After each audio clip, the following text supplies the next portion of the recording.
let's jazz up this Dollar Tree pumpkin sign. Hey everybody, it's Colette with Blessings Craft Therapy if you didn't know, and if you did, thanks so much for coming back. All right, so this is a Dollar Tree pumpkin, and I'm going to take all of the stuff off. Save it though, because we're going to use it later. And then I paint all of those raised parts, I'm going to paint white, and I'm using a white chalk paint. Easy peasy. Then I'm going to flip it over once it's dry, and I'm going to do the back in white as well. Then all of the parts that are, I guess, not raised, I'm painting with Spanish moss chalk paint. This is a folk art paint, chalk paint. And I'm just going all in the insides and do the stem all around. Now I have these, yes, I know. I bought these napkins at TJ Maxx and I spent a lot on them. So you're going to see a lot of projects with these. You're going to get it down to one ply, then put some Mod Podge on the back of that pumpkin. Let it dry, put your napkin on. Then I use a piece of parchment paper and then I iron on the napkin. And I'm, move your iron so that it doesn't scorch anything. But this is the best way I've found to get no wrinkles. I mean, look at how smooth that is. Oh, I love it. Then I just sand off the excess. Easy peasy. And then after that, and look at how pretty. Oh, I love it. All right, now we're going to flip it over and we're going to do Mod Podge on each of the raised parts that we painted white. Let it dry.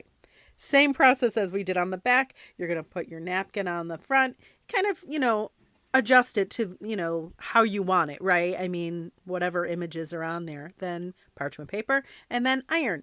Now, I did the front a little different. I used my X-Acto knife to just cut the napkin off, but you could use a sanding block or whatever if you wanted to.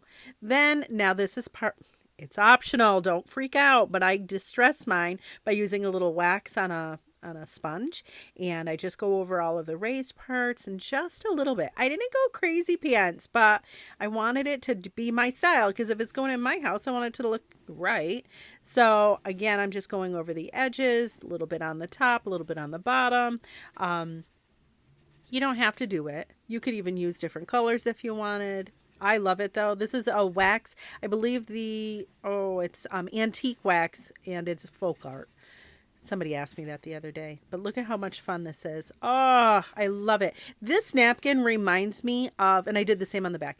This napkin reminds me of those old dishes. I don't remember what they're called, but I just love the dishes. They have these there's pink ones, blue ones, green ones. It just made me, it was nostalgic to me. Anyways, there we go. All right. And then I just add a messy bow, which is just a bunch of scrap fabric that I tied together, and then I added the bow earlier. So now we have, friends, a double-sided sign. Yeah, I know, right? Look at how much fun this is. This is the front, and ta-da, the back. Are you kidding me? I'm so excited. Yay! Anyways, friends, thanks so much for watching, and I hope this inspires you.